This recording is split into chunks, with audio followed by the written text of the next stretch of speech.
Hey you, yeah you who clicked on this video. Thanks for giving our channel a shot. And if you will, please do us the honor of watching the video all the way through. Appreciate it. Now onto the video. I can't fucking do this anymore! That was seriously fucked up. We almost died. So you agree? Fuck yes! This was insane. That was pure luck. I was not in control of that situation at all. Look at this, Morty. Look at my fucking hand. Look at this shit. Why do you keep doing this to us? I don't know, Morty. Maybe I hate myself. Maybe I think I deserve to die. I don't know. We need a vacation.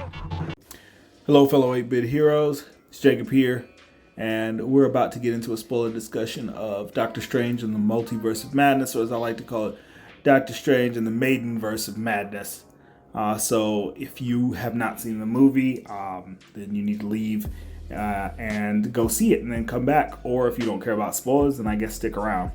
That being said, let's get into it. So Doctor Strange and the Multiverse of Madness takes place after the events of the WandaVision series, and it's basically a follow-up to that. So there's a reason why I'm mentioning that, and that's because this movie is probably one of the least accessible Marvel films, because there is a lot, and I do mean a lot, of required watching and homework before you actually can watch this movie competently.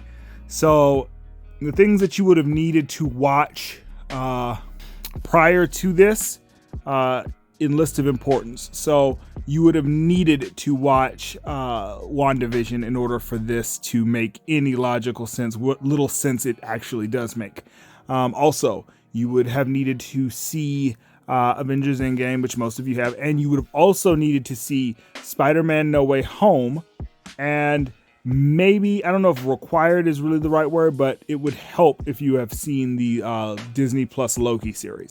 Okay, so that being said, looking at this from the beginning, this basically starts with a character known as America Chavez. If you know, you know. Basically, she's from the comics, and she and a alternate version of Dr. Stephen Strange are running from a demonic creature in search of a book. In particular, this book is the Book of Vishanti, which is the counterpart to the Darkhold, which we know that Wanda Maximoff, aka the Scarlet Witch, took possession of toward the end of the WandaVision series. So in this scene, they're running, and they're trying to get to the book and fight off this creature at the same time. America Chavez has no real grasp of any of her powers, so she's pretty much useless, and Doctor Strange is basically trying to keep her safe because the monster is actually after her, and make progress in getting to the book. And he is injured in the process of doing this. Now, what makes this scene weird is they start talking in Spanish, but then they immediately abandon the Spanish and just start talking in English. I'm guessing because Benedict Cumberbatch is not a Spanish speaker, which is evident in how he speaks Spanish to America Chavez. And, they needed to show the diversity of, America Chavez by showing that she indeed speaks Spanish. It's not enough that we can definitely tell that she's of Latin descent. No. We need to hear the Spanish, which is just so lame, and it's peppered throughout this entire movie needlessly, just little spots here and there which make no logical goddamn sense. I mean, it's like Dora the Explorer at some points. It doesn't serve the movie or any real facet of the movie in any real tangible way. It's just there, which is an ongoing theme throughout this film. It's just kind of there. So they get to the book only to really be faced with the monster head on. Strange is already injured, and he is trying to, protect the girl, fight off the monster, and get to the book all at the same time, when he has an epiphany that if he just takes the girl's powers, I don't really know how that works, how you just take somebody's powers, but apparently because of strange magic, he can just do that. So he's going to take her powers, because in his mind, he can wield them far more effectively than a person that has no grasp of how to use them. So he's like, look, for the greater good, I got to take your powers, chick. And as he's about to do that, he gets impaled by the demon. And then we see that America Chavez is then captured by the demon. Her powers start to open a star-shaped portal into another universe, but she's still caught by the monster. And then Doctor Strange uses his powers, the last little bit of power he has before he dies, to cut off the limbs of the creature, freeing her and sending her through the portal. Now, what's interesting about this is the book does not travel with them, even though, she's sucked into the portal. Doctor Strange's corpse is sucked into the portal, but the book doesn't go with them. But we're going to have a lot of convenient plot contrivances throughout this entire movie. So, it's going to happen. So she is immediately sucked into what is essentially the MCU universe.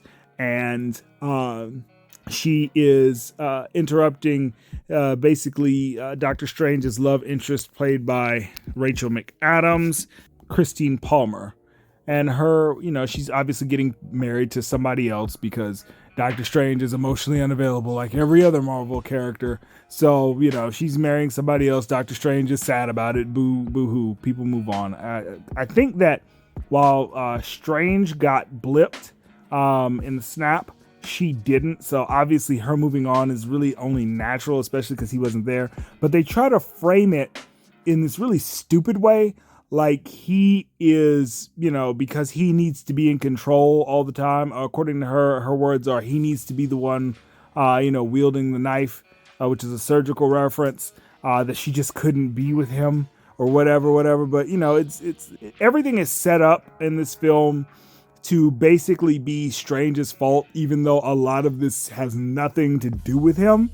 Which is surprising to me because after the events of Spider-Man No Way Home, you would think that there would be backlash to what he did as far as the multiverse in this movie, but that's not the case, like almost at all. And that's how I know that a lot of this movie was reshot, because they have framed this in such a way that the events of No Way Home, aside from it just revealing that there is a multiverse, have almost no repercussions and no real consequences in this movie. And it's very, very interesting.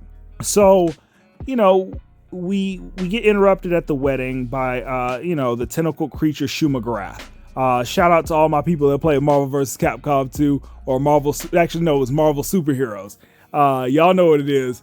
And Shuma Gorath was a big part of that game. Plus, he's in the comics and everything. But I enjoyed this, even though a lot of it really a lot of the scenes in this part of the movie really look like a Disney Plus series, like really and truly. But then there's some parts of this fight and this action that are really good. Wong shows up as Steven is knocked temporarily unconscious in the fight with Shuma Gorath. And, Wong is now Sorcerer Supreme, which was something that you also happen to learn in Spider-Man No Way Home, which is why you should see that if you haven't already. And so, Wong gives his best effort, but he's, no match for the creature as well. So they have to team up, Strange and Wong, in order to fight the creature and defeat it or whatever. I mean, it's a pretty good scene, no. It's not like the best thing I've ever seen, but it's not the worst. It's not as good as the Suicide Squad fighting Starro. I will tell you that. Even though dispatching the monster is the same. Now, I do love the sound effects in this scene. Just the way the popping sound that you hear when Strange removes Shuma Gorath's eye. But aside from that, it's not really, like I say, it's not done as well or as cool as that scene in that other movie. Now, after this happens, they talk to America Chavez, like, hey, basically Discount Dora, tells them what the situation is and that, the other Strange was assisting her, and then he basically betrayed her and tried to steal her powers. And they try to assure her that they would not do that, Strange and Wong. And of course, there's another obligatory Spanish scene in which they try to make fun of Doctor Strange for not speaking Spanish, which again makes no logical sense. Like, why would you assume that that people just speak Spanish in the other universes, especially if you've been to more than one. But, whatever. Again, it's just more nonsense dialogue. So after this scene takes place and they require proof from her to show them that, in fact, there is another version of Doctor Strange, she brings them to the top of a roof where she reveals the body of the alternate Doctor Strange, which was trying to help her. And, so they're saying, okay, well, we need to figure out who's after you, because obviously, we need to find out what demon is trying to steal your powers so that we can stop this from happening and stop something, larger from going down. Okay, so, they recognize that the wizardry or the magic being used is not of a sorcerer, but actually of a witch. So they say, hey, we know a witch, let's go talk to her. So they then say, hey, we're going to go talk to Wanda Maximoff, aka the Scarlet Witch. So Doctor Strange goes to see Wanda in this really nice garden, and, they're talking about how she's been. She's asking, whether or not he's here to address what she did in the town, that she, basically enslaved an entire town, thousands of people for an extended period of time, and then, was never held accountable for it. So, he's there. He's like, of course I'm not here for that. We don't hold women accountable for anything in the MCU. So why would we start now? So, he basically is like, look, I need your help with something far more important than you holding a bunch of innocent people hostage like a villain. So then he reveals to her the situation with America Chavez. He never says her name. She gives up the ghost and she says the name before he does, which basically tells Strange that something's up. And, we can see that she's still using magic, because she then reveals that, she's used a hex in order to change the forest or that she's into a beautiful forest instead of what it actually looks like, which is desolate and dead. She reveals that she's still been using the Darkhold, and that she is in fact the one that is hunting America Chavez for her powers, so that she can go from universe to universe and search for her children, because apparently her children exist in other universes. So essentially what she's telling Doctor Strange is that in her psychotic idiot mind, her plan is to find a universe in which her children exist in the way that she remembers them, even though she doesn't have children and in fact made them up in her imagination, that they exist in another universe or multiple other universes, and she plans to go find one such universe, steal her children, which would have greater effects, by the way, and then I guess she would kill another version of herself, steal the children, and then live happily ever after somehow. But, we obviously know that Wanda is unhinged, and, her judgment is lacking. Now, that being said, she is talking some big shit. I mean, she is basically telling them, you give me what I want, or I will use my newfound powers to murder everyone that gets in my way. You have until sundown. And since you've already told me that that America Chavez is in fact at Kamar-Taj, I know exactly where to attack to get her. So you can give her to me, or I can come there as the Scarlet Witch and wreck shop. So Stephen goes back to Wong. They mount up the troops and basically get ready for an assault.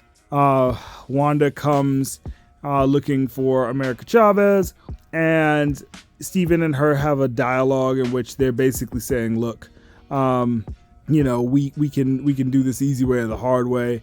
And, before this, she kind of, what really pisses me off is that she equates enslaving an entire town with him giving the Infinity Stone to Thanos. She's acting like he handed it to him.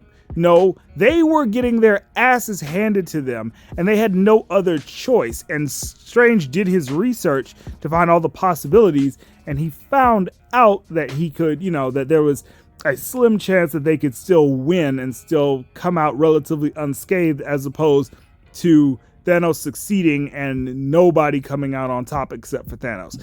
though there's no way to equate that to you having a temper tantrum over your dead husband and children that you literally created in your imagination to saving the entire universe. It's just the dialogue here and the logic just make no sense and show that she's super unhinged. But, they're still trying to reason with her somehow, some way. So the fight happens at Kamar-Taj, and to be honest with you, this fight, it was not anything special. Just looking at it, just from an outside perspective, I don't know, maybe I'm just over, everybody throwing light balls at each other, or maybe it's, it's the fact that they have all of these sorcerers and all of these cannons, and yet they can't seem to shoot her from different angles. I don't really know what it is, but it's just, every fight scene that involves her in this movie, for the most part, just comes off as annoying shit. So, she finally breaks the defenses and starts, killing sorcerers en masse. And, Strange puts up a fight, but then he's like, okay, we got to figure out a new strategy because I'm just no match for her. So, he is able to lure her into a room and traps her into, basically one of his illusion, or it's almost like an alternate dimension that he's able to trap people in, similar to what the Ancient One did to him when they first met. But she figures it out relatively quickly and then uses it to her advantage to basically come through and try to get America Chavez. Now, you could definitely see Sam Raimi coming through in a lot of these scenes. A lot of these scenes are definitely very evocative of the original Spider-Man, the first two movies, and definitely Evil Dead. Like, you can see his touch. But the thing about it is, I feel like he was definitely handcuffed in this movie, because even though his presence is felt and his artistic style is felt, I feel like every time he really just wants to go full Sam Raimi, they pull him back, and that's also kind of frustrating. So, she's able to get through. She beats up Wong again, it's just happening. And then basically this is the point of the movie where the movie goes from Doctor Strange meets Dora the Explorer to full on Rick and Morty. So they are able to escape, and then they escape to another reality, another universe in the multiverse.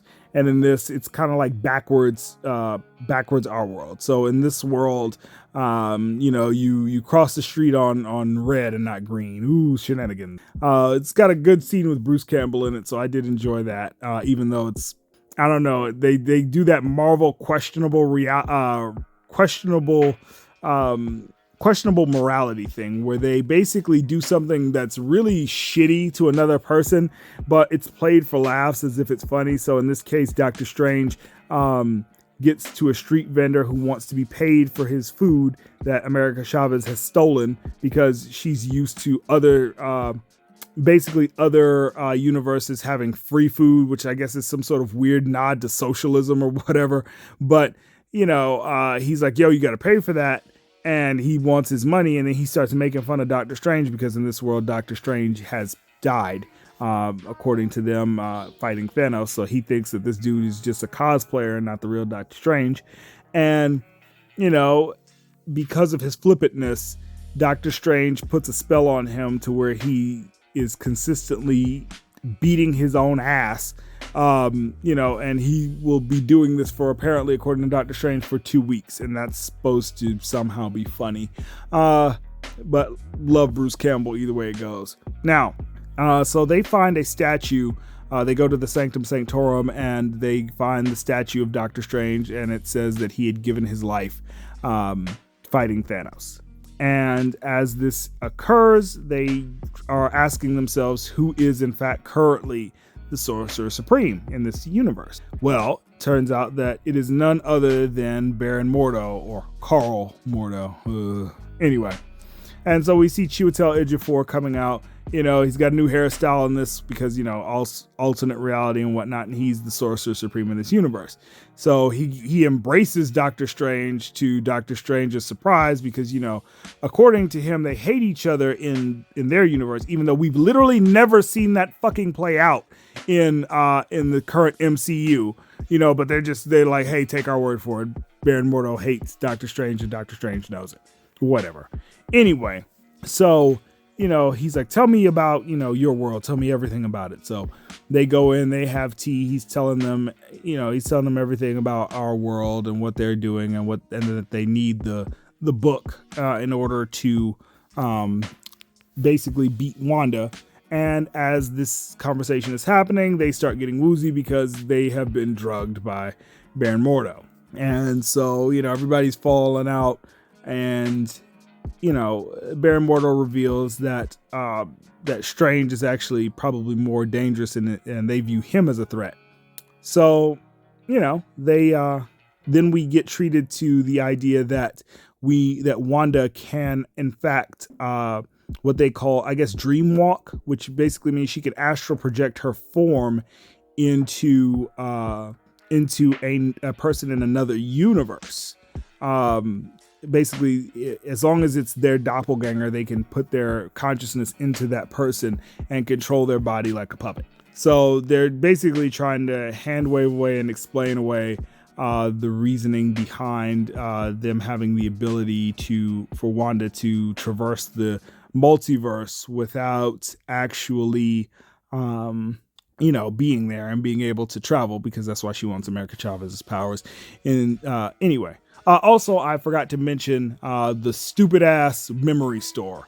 So if ever I've seen a stupid plot device for exposition, the memory store has to go up there with the worst. So basically, there's a store in this universe where if you step on the plate, it will scan your mind automatically and play for everyone to see a memory, your most cherished memory, or I guess an important memory, not necessarily your most cherished memory. For Doctor Strange, it was when he was given the watch that we see him with, the broken watch, and he was given that by I want to call her Amy Adams now, by Rachel McAdams' character. And then for America Chavez, it is when her two moms, because, if you didn't know this about America Chavez, her universe, I think, is only female. And in that universe, two women can procreate. And so, her moms are, out with her on a stroll in a field, and a bee comes up and startles America. And so her powers activate. She opens a portal, and her moms get sucked into it. And then she gets sucked into it. They go wherever. We don't really know where they went, but America is of the belief that they were killed going through the portal, and she gets, transported to another universe altogether. So I don't know if they went to the same universe and they died there, or what happened, but it doesn't sound like they went to the same universe. But that's their little bit of exposition, whatever. So anyway, back to the Sanctum Sanctorum, and basically we're seeing Wanda. After Strange and America fall out, we're seeing Wanda, basically stalking another version of herself. And what's curious about this, every time that you're going to see another version of Wanda with the children, you never fucking see Vision. It makes no sense. It defies all logic, because we know that the children were created in Wanda's imagination. So if they exist in another universe, did her and Vision procreate? And if that is the case, where the hell is Vision? But that's never explained, never dealt with, just hand waved off. So we're still dealing with more problems than we are solutions, because it's bad enough that basically Wiccan and Speedball are basically products of Wanda's imagination. But it's even stupider that Vision is nowhere to be found in this movie. Like, at no point in time is Paul Bettany's Vision in this film. So, she basically, invades her doppelganger's mind, and, is able to wrestle control so that she can, then find America Chavez in this universe and steal her powers. All right, so then we wake up Doctor Strange and America Chavez, and they're in these glass cages, and Doctor Strange's powers are nullified due to these handcuffs. Another version of Christine is now the one that's holding them captive. She then explains to them that she designed the cages and the handcuffs that are keeping them from being able to use their powers, and that she's running tests on them because they could be dangerous, being that they're from another universe.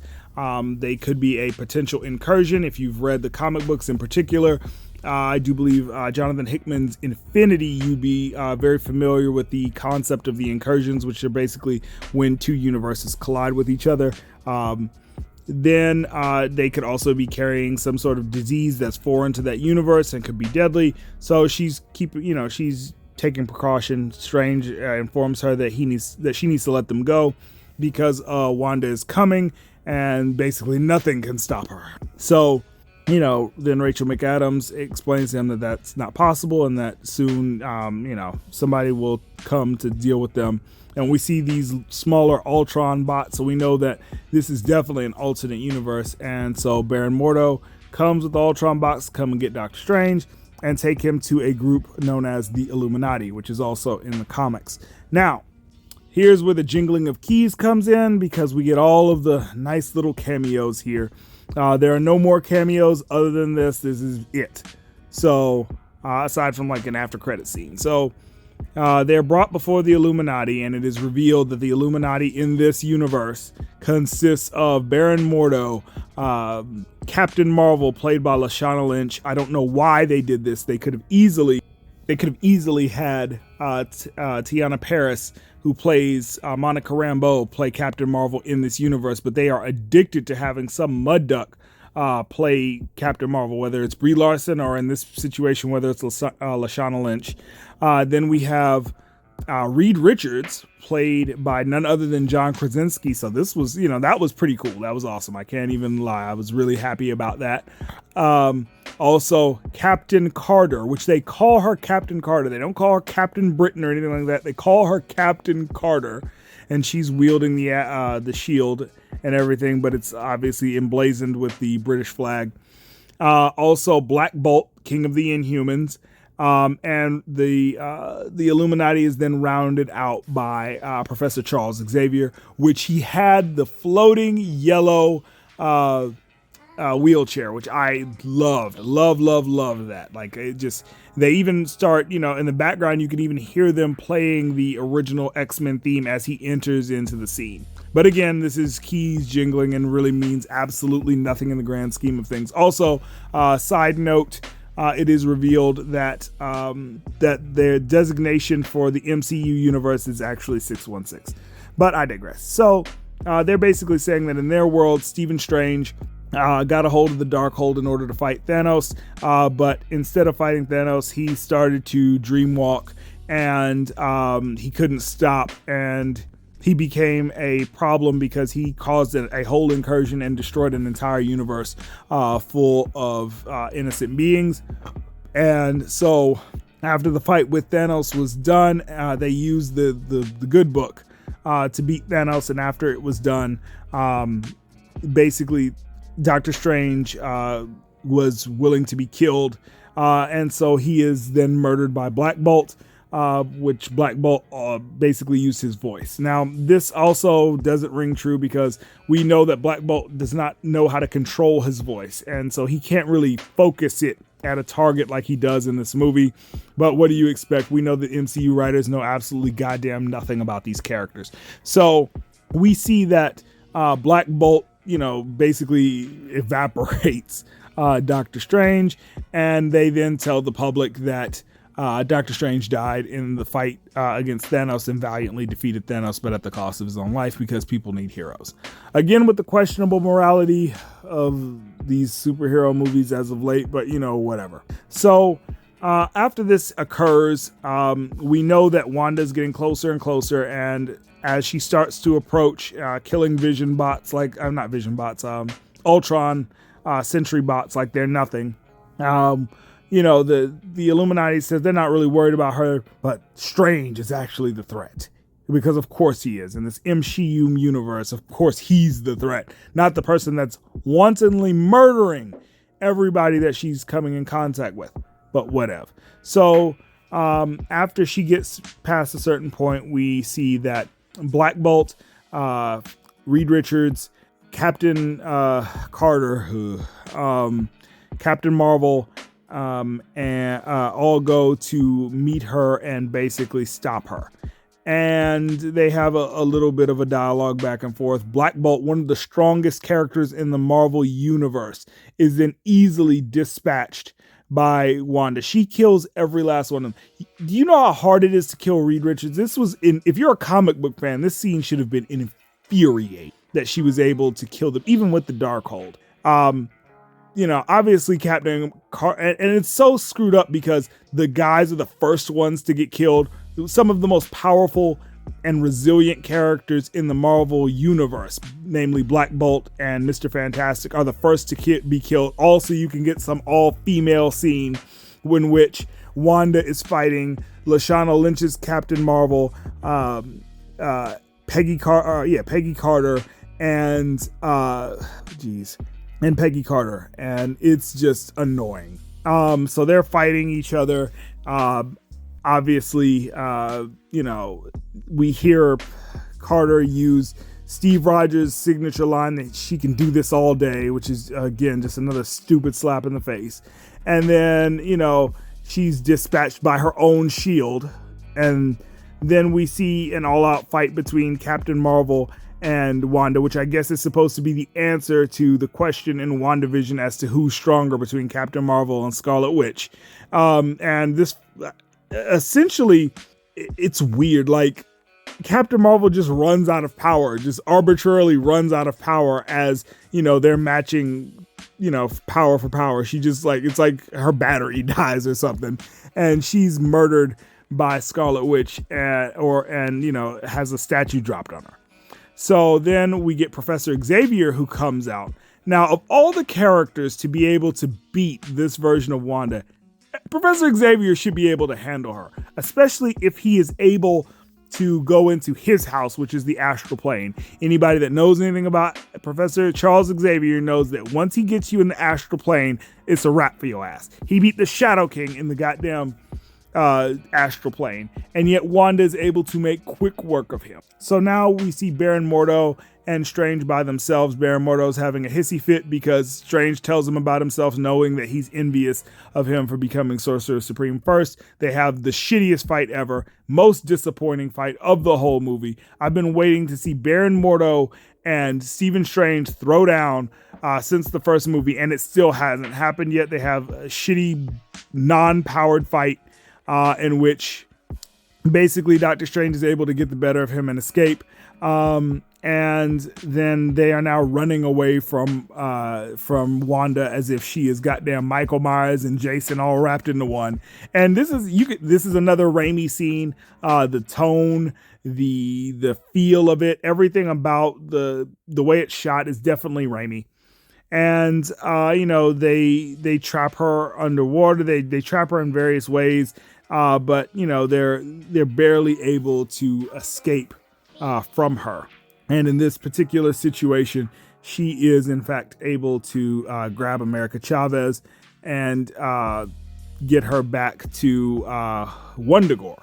Now, again, another jingling of keys and another slap in the face to the comic fans. Wundagore is the place where the High Evolutionary is from, but now they've turned it into some sort of throne room for Wanda, which just is stupid because we know that originally the High Evolutionary does the experiments on Pietro and Wanda in order to increase their mutant powers, but they're not mutants in this. It's just, like I say, it's a convoluted mess. This really just needs to be, they need to reboot the whole thing. So with this all happening, they are able to find the Vishanti, the book, and but the Vishanti is destroyed by Wanda, and Wanda takes America Chavez and sends Christine Palmer and Doctor Strange to a incursion riddled world where basically the universe has fallen in on itself, and she's basically going to now absorb all of America Chavez's powers back on Wundagore.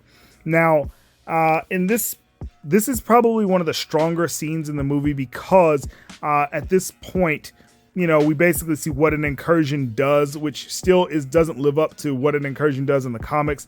If you know anything about the character Hyperion or anything else regarding universes that have collapsed in on themselves, there's nothing left. But here is just kind of desolate and still there. And like I said, this just reeks of like Disney Plus cheapness. But they go to the Sanctum Sanctorum and find a Doctor Strange who is now in possession of the Darkhold and has been using it.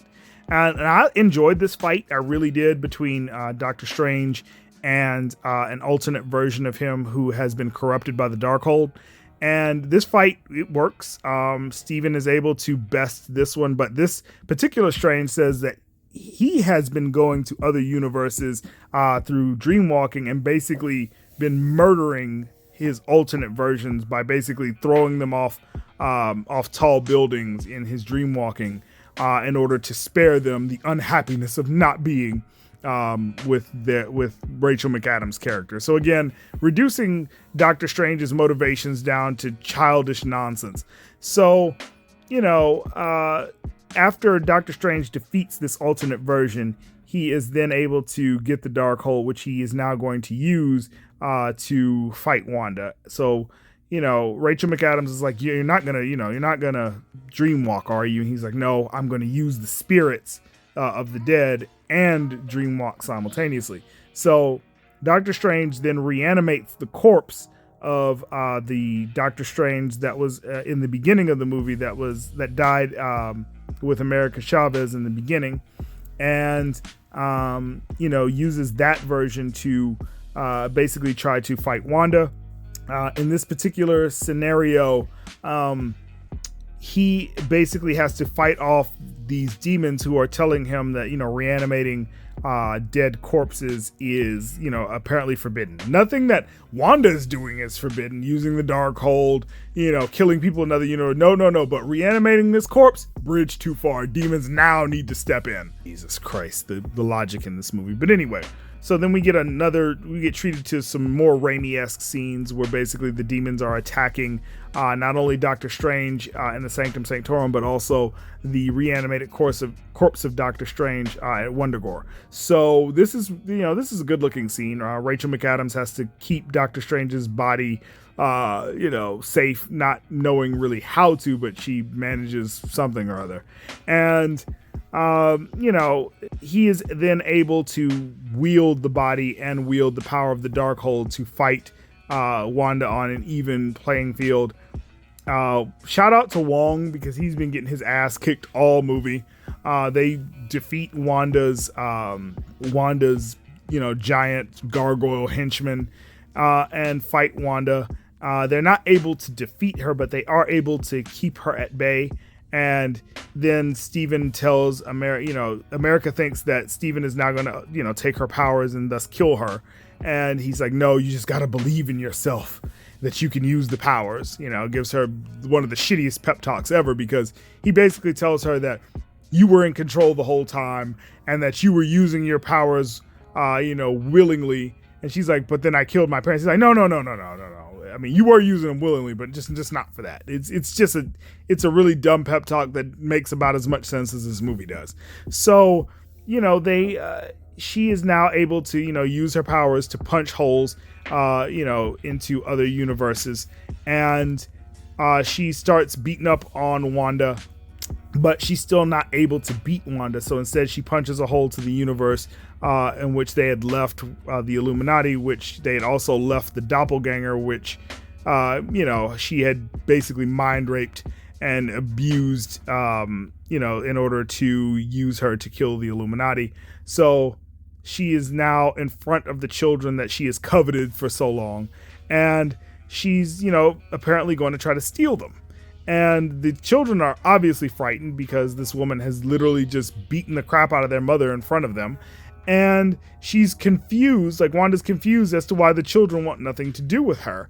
And then she, has the epiphany that what she's doing is absolutely positively wrong and it's not going to work. So, she realizes that she's also been corrupted by the Darkhold, and brings Wundagore down on top of her. And then, even though we were warned that bringing somebody from another universe into your current universe could cause incursions, screw it, whatever. So they take, they take America Chavez to the temple and, start training her as a sorcerer, for whatever reason. And, basically happily ever after until Steven walks outside in like this happy-go-lucky scene, and there's another Raimi-esque thing. He does this in all his movies when you think everything is all good, and then the third eye pops out of his head, and we see that, the Darkhold has in fact corrupted him to a certain degree, and the movie ends. Now, we get 2 after-credit sequences. One in particular, it is revealed that Clea, you will know her from the comics. If you know, is here. She's saying that Doctor Strange has caused an incursion and that they need to go team up to fix it. And then that's pretty much the end of that after credit scene. The other is showing Bruce Campbell's character, and him finally slapping the shit out of himself. And that's it. Those are all the after credit scenes. So, I mean, this movie had pacing issues. It had a bunch of issues. It's definitely peak MCU from start to finish. I can tell where the reshoots happen, and I have a looming suspicion that Wanda wasn't originally supposed to be the bad guy here, but I feel like after No Way Home, they inserted, a lot of the cameos, obviously, and they obviously retooled a lot of the things, because if you look at the trailer, you see more of Doctor Strange fighting an evil version of himself, not necessarily a alternate version of himself that was corrupted by the Darkhold, but an evil, darker version of himself that is never seen in this movie. So I can tell that this has definitely been retooled, but it's still peak MCU trash. The logic doesn't work, and it's really just disrespectful. It's disrespectful to comic book fans. It's disrespectful to MCU fans because they seem to keep forgetting characters. The idea that Vision doesn't show up at any point in this movie is ridiculous.